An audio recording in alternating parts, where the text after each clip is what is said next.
평가원이 말하는 대로 영어 공부합시다. 부영어 김지영이고요. 이제 우리는 파이널 강좌의 OT까지 도달을 했습니다. 정말 시간이 좀 빠르죠. 표지는 이렇게 생겼고요. 파이널 V 스피드라고 생각하시면 되겠고, 그리고 뭐 교재의 이 부분은 뭘 상징하는 거냐면 여러분들 실제 레이싱 같은 대회에서 여러분들도 사실 경쟁하면서 레이싱하고 있잖아. 달리기 하고 있잖아.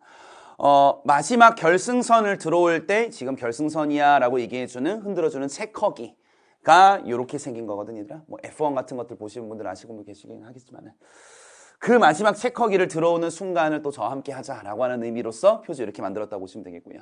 자, OT 길지 않을 건데 그냥 짧지만 좀 굵게 여러분들한테 메시지를 전달하고 저는 사라지겠습니다. 그러니까 파이널 강좌가 어떤 방식이 돼야 하는가 라고 하는 거에 뭐 절대적 진리는 있을 수 없지만 제 수업의 파이널은요 다음과 같습니다. 네가 그동안 천천히 한 땀 한 땀 공부했었던 것들이 있을 거란 말이야. 그러니까 문제만 막 풀어 제끼는 게 아니고 이랬어야 되는구나. 즉 글은 이렇게 읽어야 된다는 거구나. 우리는 단어는 이렇게 봤어야지 선지까지 갈 수 있다는 거구나. V단어. 그러니까 주요 중심 유형들은 항상 변하지 않고 풀어야 되는 원칙이라는 게 있었구나. V 유형 독해. 순서 삽입은 이런 디테일을 가지고 문제를 풀었어야 되겠구나. V 순서 삽입. 내가 빈칸만 보면 도망치고 싶지만 이제 이렇게 빈칸을 대하니까 대부분 모든 문제들이 잘 풀리는구나 라는 V 빈칸.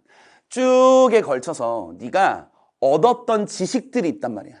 깨달음이 있을 거고 천천히 가면서 내가 느꼈던 바들이 되게 많았을 거란 말이야. 자, 그걸 기반으로 파이널 강좌는 또 천천히 간다? 아니야. V 스피드잖아, 얘들아. 이젠 빠르게 많은 문제를 풀기 시작하시면서 양적 확대가 필요한 시기라고 봐. 어떻게 보면 너의 골격, 즉 뼈다귀는 만들었고 거기에 어느 정도 근육까지는 붙였는데 근육만 있으면 뭐해? 살이 붙어야 될 거 아니야. 그래야 좀 덩치가 좀 있어 보이지 않을까? 자, 이제는 뭘 붙이는 강좌? 양적 확대를 통해서 너의 경험치를 늘리면서 너의 살을 좀 붙이는 강좌야. 그래서 V 스피드라고 하는 강좌는요. 수능 직전까지 너와 내가 함께 양적 확대를 한번 노려보자 라고 하는 전용 강좌라고 보시면 돼요. 물론 양적 확대이기 때문에 많은 문제를 풀긴 풀지만 또 제 스타일 아시죠? 제가 또 대충 하지는 않습니다. 아마 또 하나의 깨달음을 느끼게 되는 문제들이 좀 있을 거예요. 다만 장점이 좀 있어요. 기존에 제 수업을 계속 들어왔던 분들에게는 이 수업은 그때 했었던 그 문제가 이 부분에서 이렇게 또 나온 거구나 라는 복습 효과가 되게 빠르고 많은 문제의 양으로서 모든 문제가 반복될 거고, 만약에 제 수업을 듣지 않았었던 분들은요 저런 게 있었구나 라고 하는 걸 지금이라도 깨달을 수 있게끔 만들어줄 수 있고, 더불어서 양도 제가 많이 때려박을 거니까 어떤 선택을 하시던 크게 무리 없는 선택이 되지 않을까 싶고, 자, 유형은 뭐 다음과 같이 나와 있는데 그냥 말씀드리겠습니다. 여기 보시면 교재에 챕터는 이런 식으로 구성이 되어 있어요. 3가지 파트로 되어 있고, 첫 번째 파트는 지난 세월 책임지는 핵심 유형 V 기출이에요. 그러니까 여기서 나오는 지난 세월 책임지기, 지난 세월 책임지는 이라는 건 제 강의의 가장 중요한 캐치프레이즈 중에 하나입니다. 파이널이잖아, 얘들아. 결국 제일 중요한 건 뭐야? 새로운 걸 향해서 또 들어가는 게 아니고 그동안에 내가 해왔었던 것들이 나머지 다음 유형에 또는 다음 문제에도 잘 적용이 되는지를 네가 책임지고 끌고 가야 시험도 잘 볼 수 있는 거 아니야? 그 책임지는 것들을 위해서 여러분들 문제를 실어놨다라는 느낌으로 확인하시면 되겠고요. 지난 세월 책임지는 핵심 유형 V 기출이라는 건 빈칸, 순서, 삽입, 어휘 같은 어떻게 보면 여러분들 점수에 좀 핵심적으로 봤을 때 좀 등락을 왔다 갔다 하게 하는 유형들 4가지를 집어넣었다고 보시면 되겠고, 똑같은 유형이 밑에도 똑같이 있을 겁니다. 빈칸, 순서, 삽입, 어휘. 근데 이건 매운맛이야, 얘들아. 여기는 아무래도 여러분들 제가 자주 드리는 말씀이지만 2023년 6월 평가 문제의 킬러 문항 이슈 이후부터 난이도가 급격하게 왔다 갔다 하고 있는 추세인 거 알지? 자주 말씀드리는 거지만 또 하나, 2024년 6월 평가원의 1등급 인원은 1%대를 기록했었던 문제가 나왔었어.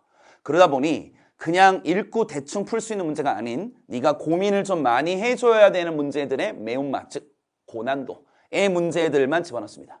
여기는 엄청난 고난도는 아니고 약간 평이한 수준, 그렇다고 쉽지만 않습니다.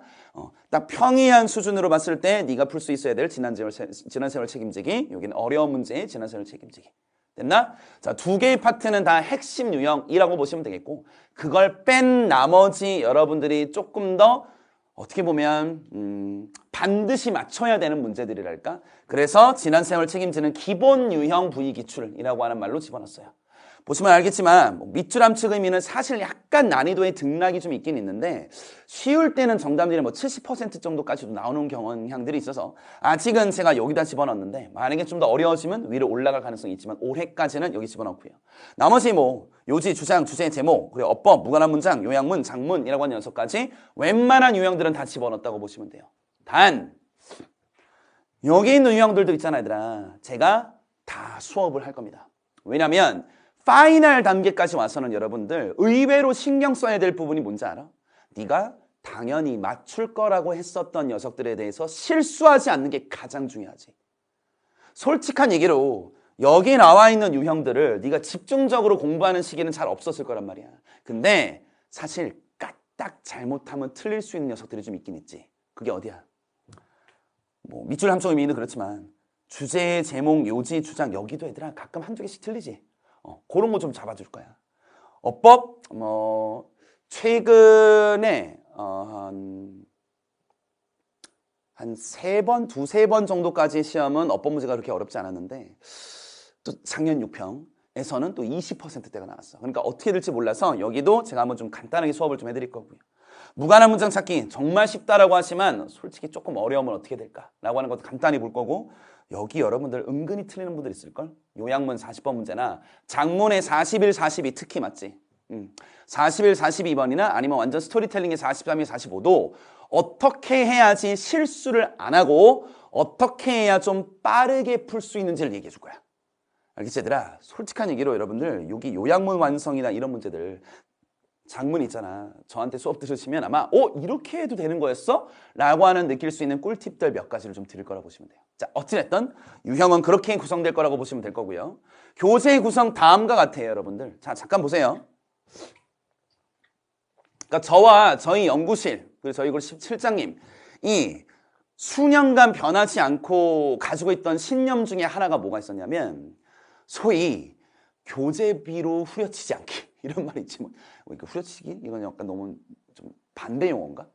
그러니까 여러분들에게 솔직히 여러분들 교재비 부담이 많이 되잖아. 그리고 너네들도 아마 아시다시피 의미 없는 페이지가 이렇게 나올 때마다 왜 교재를 이렇게 썼지? 라고 하는 분들도 좀 있잖아. 저랑 실장님 그리고 저희 교재팀은 그런 걸 최대한 지양하려고 노력하는 편이에요. 그래서 저희가 교재비가 상대적으로 매우 합리적이다 라고 하는 수강평이 굉장히 많았었던 사람입니다. 그리고 저희 교재팀이고요. 다시요.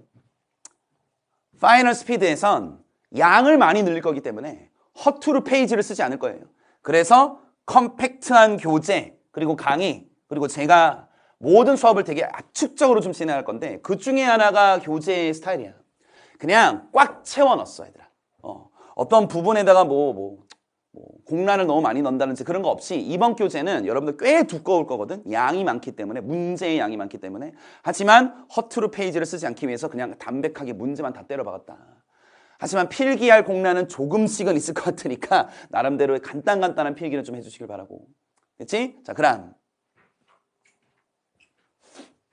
다시요.